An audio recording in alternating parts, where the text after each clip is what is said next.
pa ako na kanina nakapagpas yan. Okay, pupuntahan nyo na ito. Inabot ako kayo ng planting ko.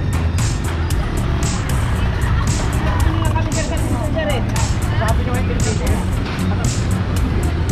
May tao na yung isang yan, buddy. Wala na tayo ang magagawa, ma'am. Hindi ko mapagbibigyan niya ako po kayo. Ito po ang lang ang pagiging. Ano po yan? Kasi po ano niya? Dito na lang ako, mas malapit po.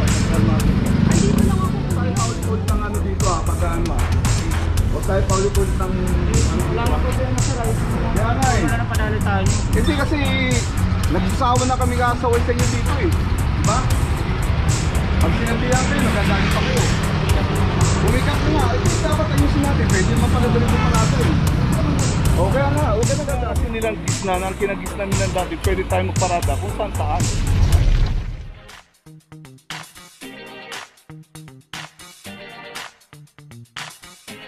Papajo TV!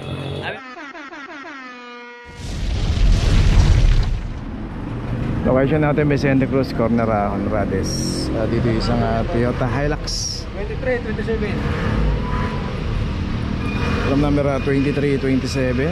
At ito wala rin nga driver dito pumarada. Ay, sige sir. So isang delivery truck dito, merong driver.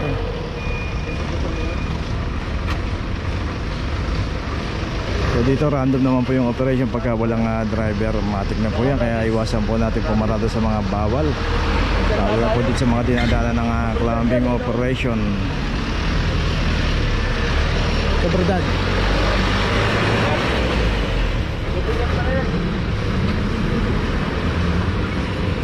Vicente Cruz, corner Sobredad.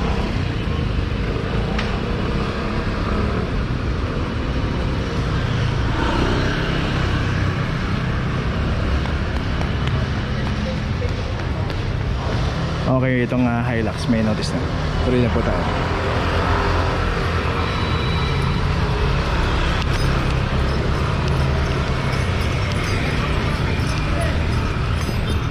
At saka yung isang Honda Civic. Ito may clam na rin 2320. At ngayon nakakita natin, nakateklo po yung side mirror nito.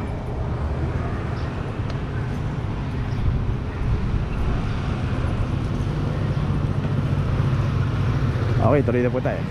Location natin Vicente Cruz, corner Laurentino Street. Dito na may isang Mirage. Dito rin inabutan, wala pong driver to.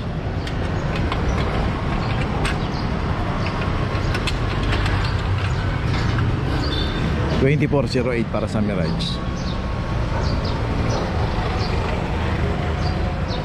Ulitin po natin, random po yung operation ng clamping. Oo. So dito pagka inabutan po tayo na naka-obstruct yung ating sasakyan at walang driver, matik na po yan. Wala pong inaantay na 5 minutes o kahit ilang minuto, basta po walang driver yan, matik na po yan. Okay, ito may notice na, tuloy na po tayo.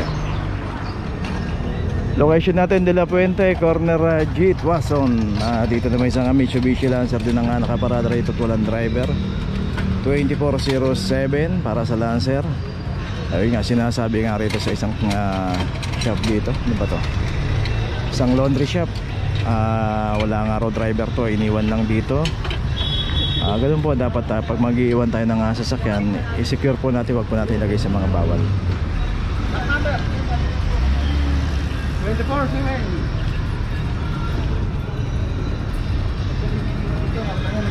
Sundo pa ako na kanina nakapagpas yan. Okay, pupuntahan nyo na ito. Inabot ako kayo ng planting ko. Malayo pa ako po.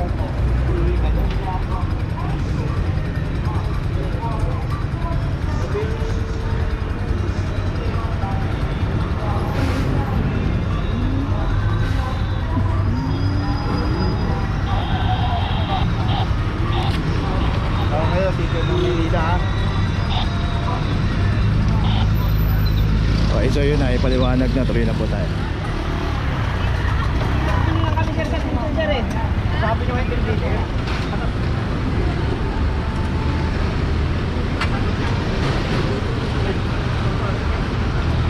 May tao na yung isang yan, buddy. Wala na tayo ang magagawa, ma'am. Hindi ko mapagbibigyan niya ako po kayo. Ito po ang lang ang pagiging. aanuhin niya. Dito na lang mas malapit po. Central Market. Andito lang ako kuya, oh. Nakakasal ko pa nga lang eh.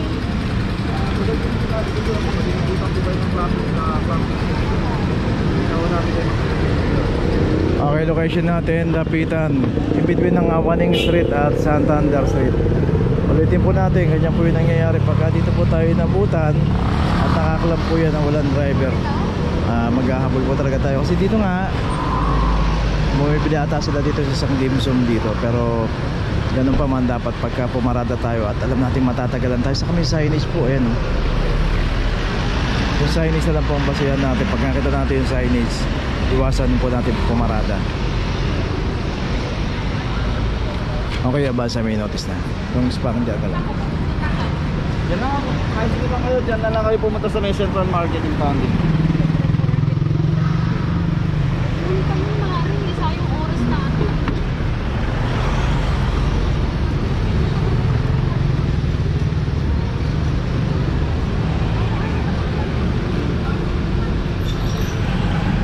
Ang sopa kong tapos na anong gagawin? Magkano penalty? Ang number nga, nasa location po, tatawagan na.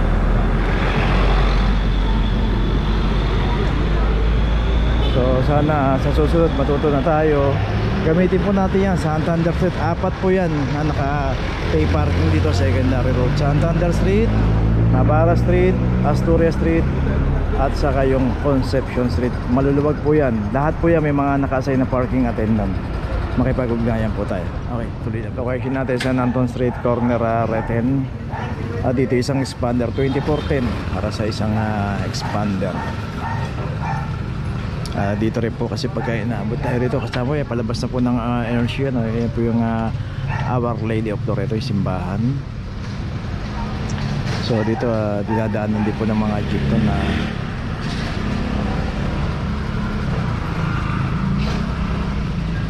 dito may mga pay parking po. Andyan po yung Reten, De Los Santos Street, puro pay parking po yan, yung kanto po na yun. Doon pagka doon po tayo pumarada, hanapin lang po natin yung parking attendant doon at magpa-assist tayo.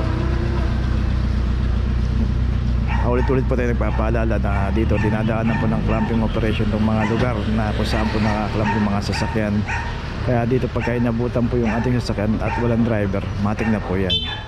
Wala pong aantayin na driver o tinatawag na driver, wala rin po 5 minutes o 4 minutes, 3 minutes, wala po. Kahit 2 minutes, wala po. Basta pag nadatnan po yung ating sasakyan, walang driver, matik na po yan, kinaklamp po agad yan. Magkaiba po yan sa policy ng national, kagaya ng mga towing na meron 5 minutes. Pagka dumating po yung driver, wala pang 5 minutes, titikitan po kayo. Okay, ito may notice na expander. Tuloy na po tayo. Location natin, Dapitan, corner Concepcion Street. Dito yung dalawang sasakyan dito. Ito Innova, kita natin naka-hazard pero wala po yung driver nito. Alam number 2406, saka yung Vios din dito. Ayun, nabutan niya ate, hindi naklamp. So dito nga sa kahabaan ng Dapitan, ulitin po natin na mabuhay lane po ito. Kung magtatagal tayo, kakain tayo, no? Kasi marami pong kainan dito. May mga food chain dito, may mga milk tea, may mga dimsum, may mga coffee shop. Pero kung tatagal tayo, parada po natin dito, Concepcion Street, Navarra Street, Asturias Street, at saka Santander Street. 4 po na pay parking yan, secondary road, maluluwag po dyan. Doon na lang po tayo pumarada. Kasi dito po, paulit-ulit po, kita natin may mga signage din dito. Pag dito natin iniwan yan at naaktuhan po yan, kahit naka-hazard po yan, basta walang driver,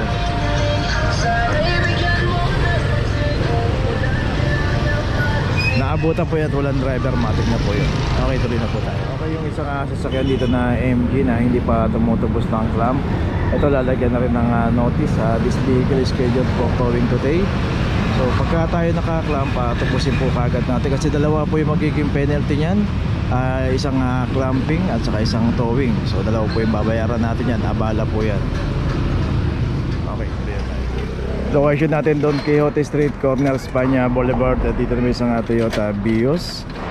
Dito rin sa kahaba ng Don Quixote, in between ng Florentino Street at Espanya Boulevard. Pinapatupad po dito yung sticker policy. So every time na dumadaan po yung clamping dito, chine-check po yung mga sasakyan ng mga nakaparada rito. So dito pagka may nakita na mga walang sticker, kinaklam po yan.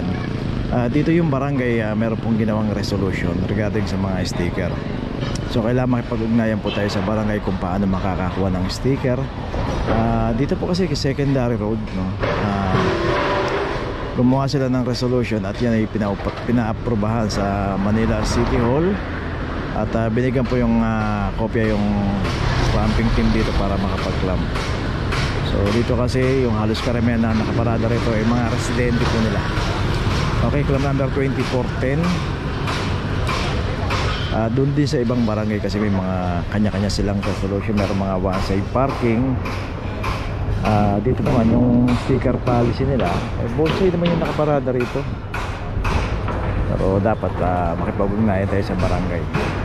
Ayun, kung maaprubahan tayo, yung sticker naman yan bibigyan tayo at libre po yan na binibigay. Tuloy na po tayo. Location natin P-Campa, corner Loyola Street. At dito naman yung Innova, naka street corner dito. So yun yung PA. So dito nga sa kahabaan ng P-Campa, secondary road. Pero wag po tayong paparada ng street corner. 23-24 kasama po yan doon sa hinuhuli ng clamping operation. Nandun po sa notice yan yung mga street corner at double parking. Kahit na nasa secondary road tayo, kahit nasa pay parking tayo, parada po natin maayos. Dito nga makikita natin yung PA dyan, hindi po tinitikitan itong mga ganitong pagpaparada. So iwasan po natin para hindi po tayo maklap.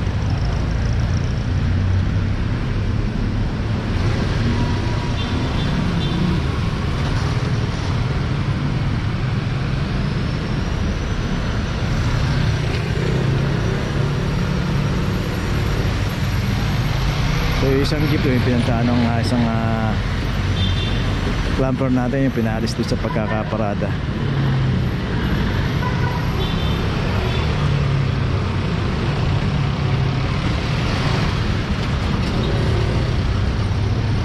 Okay, may notice na to. Tuloy na po tayo.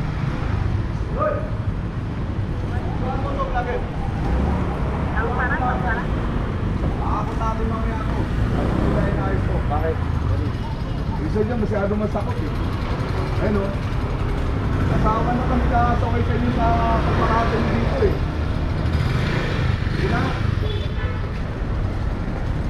Hindi na tayo paulit-ulit ng ano dito ha, pag ano ha. Huwag tayo paulit-ulit ng ano dito. Wala na po dyan masaral. Kaya nga eh. Wala na padali tayo. Hindi kasi nagsasawa na kami kakasaway sa inyo dito eh. Diba? Pag sinabihan kayo, nagagalit pa kayo. Bumikat mo nga, dapat ayusin natin. Pwede naman pala doon ito palata eh. O kaya nga, huwag ka nagagalit. Nagsasawa na kami magsaway sa inyo. Kayo nga nagagalit. Kaya nga, paulit-ulit kasi tayo dito. Sasawa na kami kakasaway sa inyo. O di pa kayo pagsabihan, di nyo pa ayusin to, di ba? Ito na lang panalo ta, sir. Kaya nga. Pwede naman kami sabi sana, wala akong pakialam. Paano kasi kayo, wala rin kayo pakialam po magparada dito eh. Ayusin nyo naman yung parada nyo. Kaya nga, wala rin kayo pakialam dito magparada, di ba? Pag sinasabihan kayo, galit kayo. Nagsasawa na kasi kami kakasaway sa inyo. Kaya nga, ito, videoan mo yan. So yun lang naman, sabi naman ng leader dito, ayusin lang daw yung pagkaparada. Kasi nga, para lumalabas kasi, siyempre nanguhuli rito, tapos yung mga motor, yung mga tricycle, di sinisita. Sa totoo lang po, hindi po jurisdiction ng clamping team yan, pero yun nga, pinagsasabihan na lang po. Misa po, galit pa nga po. So ito yung isang Toyota Hiace dito nakaklub na 2329. May notice na naka-sir na yung signage no parking clamping zone. Dito po tayo de la Puente, corner P. Margal. Tuloy na po tayo.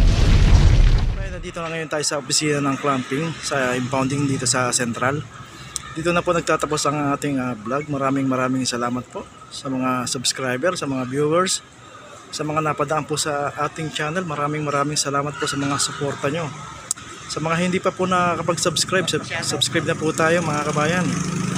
Maraming salamat po. Mabuhay!